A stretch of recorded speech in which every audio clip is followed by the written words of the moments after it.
চাঁদপুর ৪ ফরিদগঞ্জ আসনটি এই মুহূর্তে বেশ উত্তাল, কারণ এখানে যিনি বিএনপির মনোনয়ন প্রত্যাশী ছিলেন উপজেলা বিএনপির আহ্বায়ক এম এ হান্নান, তাকে মনোনয়ন দেওয়া হয়নি। গত ৩ নভেম্বর বিএনপি কেন্দ্র থেকে যে মনোনয়নগুলো দেওয়া হয়েছিল তার মধ্যে চাঁদপুর ৪ আসনে মনোনয়ন দেওয়া হয় এখানকার সাবেক যিনি সংসদ সদস্য ছিলেন লায়ন এম এ হারুনকে। কিন্তু এম এ হারুনকে মনোনয়ন দেওয়াতে এখানে যারা বিএনপির একটা বড় অংশ আছে তারা বেশ ক্ষুব্ধ হয়েছেন। তারা আজকে গণমিছিল করেছে এবং মিছিলের অগ্রভাগে কাফনের কাপড় পরেও বেশ কয়েকজন অংশ নিয়েছেন। তার আগে কিন্তু তারা মশাল মিছিল করেছেন, সড়ক অবরোধ করেছেন, সড়ক অবরোধ করে আগুন জ্বালিয়েছেন। কাফনের কাপড় পরছি আমাদের প্রিয় নেতা আলহাজ এম এ হান্নান সাহেবকে নমিনেশন না দেওয়ার কারণে। 16 বছর হান্নান ভাই রাজপথে ছিল, আমরা হান্নান ভাইয়ের সাথে ছিলাম, এখন কেন হান্নান ভাইকে না দিয়া অন্য কারো নাম ঘোষণা করে? 2001 থেকে আমি আমার লাইফে আমি রাজনীতি করি, ওনাকে দেখে আসছি সবসময় মানুষের গরিব দুঃখী অসহায় মানুষের পাশে, আমার মতো হাজারো প্রতিবন্ধী পাশে সবসময় উনি ঝাঁপিয়ে পড়ে। জেনার বিরুদ্ধে মামলা ছিল, কারাবরণ করেছে, তাকে নির্যাতিত করা হয়েছে,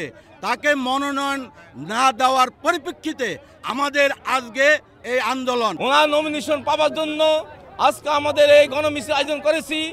আমরা যতক্ষণ পর্যন্ত আলহাজ এম এ হান্নান সাহেবকে আবার মনোনয়ন হিসেবে ঘোষিত করা না হবে ততদিন পর্যন্ত আমরা গণমিছিল, আমরা আমাদের কর্মসূচি অব্যাহত থাকবে। যতক্ষণ না পর্যন্ত দলের কেন্দ্রের কাছে আমাদের এই দাবি প্রতিফলিত না হয়, ওনারা ততক্ষণ পর্যন্ত আমাদেরকে গ্রিন সিগন্যাল না দেন, আমরা আমাদের এই আন্দোলন অব্যাহত রাখবো। তাদের দাবি যিনি বিগত আন্দোলন সংগ্রামে অর্থাৎ গত 17টি বছর যিনি আন্দোলন সংগ্রামে নেতাকর্মীদের পাশে ছিলেন এবং জেল জুলুম নির্যাতন সহ্য করেছেন, সেই মানুষটিকে যেন মনোনয়ন দেওয়া হয়।